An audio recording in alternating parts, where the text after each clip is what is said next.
एक समय की बात है। चीन में एक बहुत बड़ा फकीर हुआ। वह अपने गुरु के पास गया तो गुरु ने उससे पूछा कि तू सच में सन्यासी हो जाना चाहता है कि सन्यासी दिखना चाहता है। उसने कहा कि जब सन्यासी ही होने आया तो दिखने का क्या करूं, होना चाहता हूं। तो गुरु ने कहा, फिर ऐसा कर, यह अपनी आखिरी मुलाकात हुई। 500 सन्यासी हैं इस आश्रम में, तो उनका चावल कूटने का काम करना।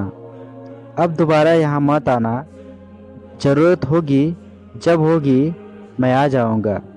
कहते हैं 12 साल बीत गए। वह सन्यासी चौके के पीछे अंधेरे घर में चावल कूटता रहा।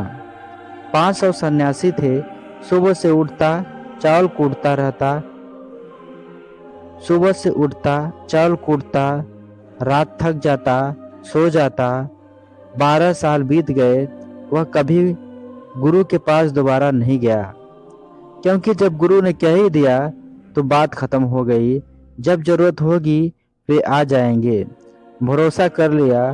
कुछ दिनों तो पुराने ख्याल चलते रहे, लेकिन अब चावल ही कूटना हो दिन रात तो पुराने ख्यालों चलाने से फायदा भी क्या। धीरे धीरे पुराने ख्याल विदा हो गए। उनकी पुनरुक्ति में कोई अर्थ न रहा। खाली हो गए, जीर्ण शीर्ण हो गए। 12 साल बीतते बीतते तो उसके सारे विदा ही हो गए। विचार, चावल ही कूटता रहता, शांत सो जाता, सुबह उठ जाता, चावल कूटता रहता।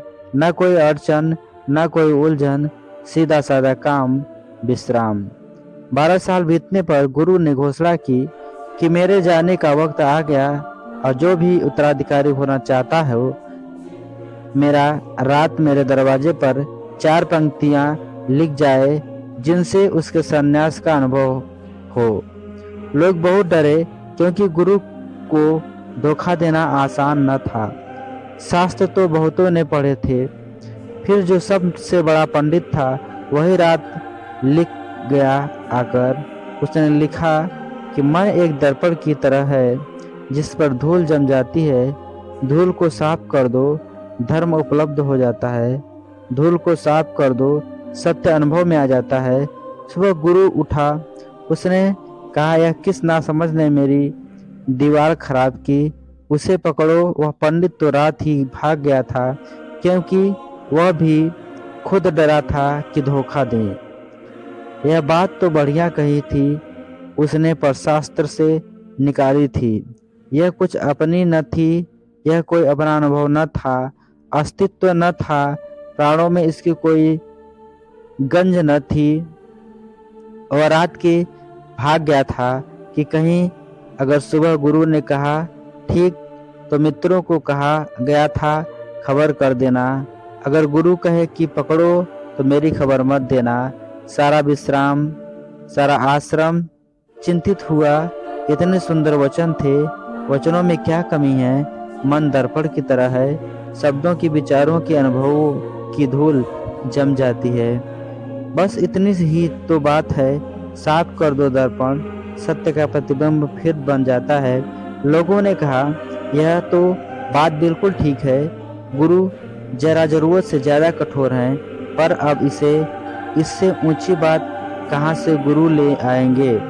ऐसी बात चलती थी। 4 सन्यासी बात करते उस चावल कूटने वाले आदमी के पास से निकले। वह भी सुनने लगा उनकी बात। सारा आश्रम गर्म इसी एक बात से गर्म था। सुनी उनकी बात, वह हंसने लगा।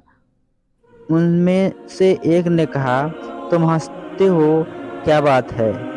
उसने कहा, गुरु ठीक ही कहते हैं, यह किस नासमझ ने लिखा। वे चारों चौंके।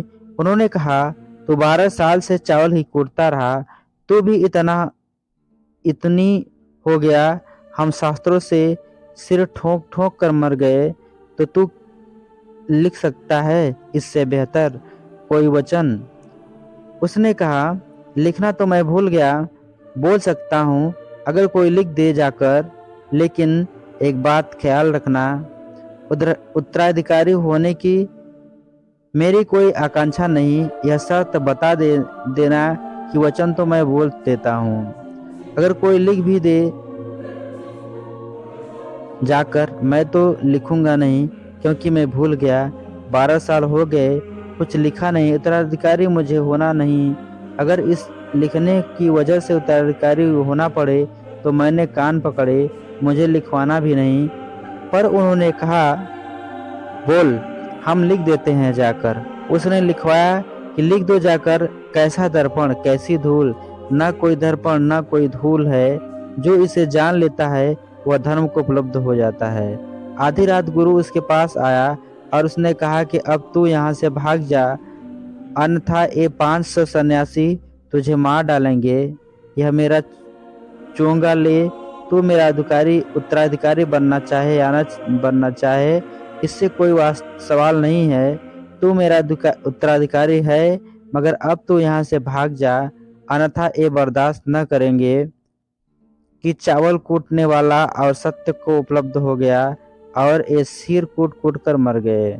जीवन में कुछ ऐसी होने की चेष्टा तुम्हें और भी दुर्घटनाओं में ले जाएंगी। तुम चावल ही कूटते रहना, कोई हर्जा नहीं है। कोई भी सरल सी क्रिया काफी है। असली सवाल भीतर जाने का है। अपने जीवन को ऐसा जमा लो कि बाहर ज्यादा उलझाव न रहे। थोड़ा बहुत कम है, जरूरी है। कर दिया फिर भीतर सरक गए। भीतर सरकना तुम्हारे लिए ज्यादा से ज्यादा रस भरा हो जाए, बस जल्दी ही तुम पाओगे दुर्घटना समाप्त हो गई और अपने को पहचानना शुरू हो गया। अपने से मुलाकात होने लगी, अपने आमने सामने पड़ने लगे, अपनी झलक मिलने लगी, कमल खिलने लगे, बीज अंकुरित होने लगा। दोस्तों, अगर एक कहानी आपको पसंद आई हो तो इस वीडियो को लाइक, शेयर एवं चैनल को सब्सक्राइब जरूर करें।